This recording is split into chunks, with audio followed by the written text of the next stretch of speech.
माननीय श्री चंद्रकांतदादा पाटील कौलवकर फाउंडेशन व RK. News channel यांच्या संयुक्त विद्यमाने आयोजित भव्य खुल्या दर्शन गणरायाची स्पर्धा। सर्व स्पर्धकांची गणपती सजावट आपण नक्की पहा व लाईक शेअर करा।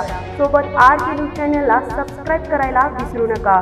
धन्यवाद। या स्पर्धेमध्ये प्रथम क्रमांक हा जास्तीत जास्त लाईक व सबस्क्राइब असलेल्या पहिल्या 15 मधून प्रशिक्षक व संयोजक काढतील। द्वितीय क्रमांक, तृतीय क्रमांक व उत्तेजनार्थ हे लाईक व सबस्क्राइब वर विजेता काढला जाणार आहे। तरी सर्व स्पर्धकांची सजावट पहा, आवडली तर लाईक, सबस्क्राइब, शेअर करा ही विनंती।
गोकुळ लई भारी। गोकुळ दूध आणि दर्जेदार दुग्ध उत्पादने। चव आहे कोल्हापुरी। गोकुळ लई भारी।